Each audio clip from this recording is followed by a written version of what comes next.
Okay, નમસ્કાર, જય શ્રી કૃષ્ણ. હું નાય આશીષ, ગુજરાત અક્ષા ફર્ટિલાઇઝર કંપની વાંકાનેરમાંથી.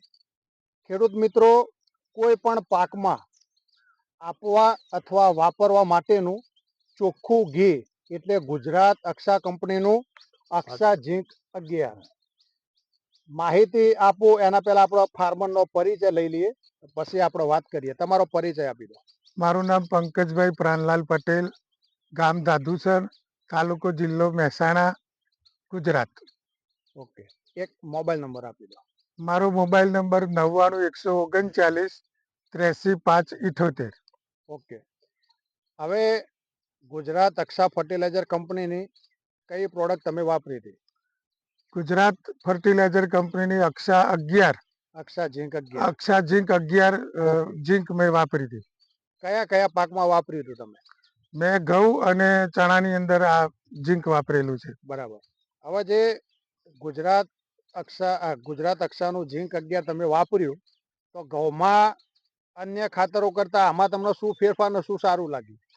મેં ઘણી વખત સમાચાર પત્રમાં વાંચેલું છે કે ગુજરાતની, મેં ખાસ કરીને ઉત્તર ગુજરાતની જમીનોની અંદર ઝીંકનું પ્રમાણ ઓછું છે. બરાબર. એટલે જેમ આપણે દાળની અંદર કોઈ દાળ કે શાક બનાવીએ જેમ મીઠાની જરૂર પડે ને, એમ ઝીંકની જરૂર પડે છે. બરાબર. એટલે કોઈ પણ પાકની અંદર આપણે જો ઝીંક વાપરીએ તો 100% એમાં એનું રિઝલ્ટ સારું આવે છે.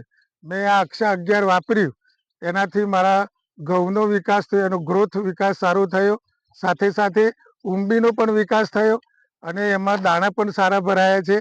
તમે આજે મારો પાક જોશો તો ખબર પડશે કે એમાં ઊંબી પણ મોટી છે અને દાણો પણ ભરાવદાર છે. એ જ રીતે આ ઘઉંની પાછળ ચણાનું પણ વાવેતર કર્યું છે. એમાં પણ મેં અક્ષા 11 ઝીંક વાપરેલ છે. એની અંદર પણ તમે જોશો તો એ પોપટાની અંદર દાણો મોટો અને એકદમ ભરાવદાર બન્યો છે. એ અક્ષા 11 થી મહત્વનો ફાયદો એ થાય છે કે એનાથી છોડનો વિકાસ થાય છે અને છોડના જે પાન છે એ પ્રકાશ સંશ્લેષણની ક્રિયાથી ખોરાક પ્રાપ્ત કરે છે. આપણે જોયું છે કે કોઈ પણ વનસ્પતિ હોય એનું પાન એ એનું રસોડું કહેવાય. એટલે આ ઝીંક દ્વારા મેં એનો પ્રયોગ કરવાથી ખરેખર મારા ઘઉંનો વિકાસ સારો છે. તમે આજુબાજુના ખેતરોમાં ઘઉંનો પાક જોશો તો મારા પાકની અંદર તમને ઘણો ફરક લાગશે. હું તો આ અક્ષા 11 વાપરવાનો બીજા ખેડૂતોને પણ આગ્રહ કરીશ કે ભાઈ અક્ષા 11 તમે એક વખત તો કમસે કમ કોઈ પણ પાકની અંદર નાખશો તો 100% સારું પરિણામ મળશે. જય હિન્દ, જય ભારત. ઓકે, અને ખેડૂત મિત્રો, અક્ષા ઝીંક 11 એ જે મિક્સ માઇક્રોન્યુટન અને સૂક્ષ્મ તત્વોથી ભરેલું ખાતર છે. એને તમે પાયામાં અને પૂરતી ખાતર તરીકે ઉપરથી પણ તમે એને આપી શકો છો. અને દરેક પાકમાં બહુ મહત્વનું કામ કરે છે. એમાં ઝીંક, ફેરસ, કોપર, બોરોન, મેંગેનીઝ બધા સૂક્ષ્મ તત્વો આવી જાય છે.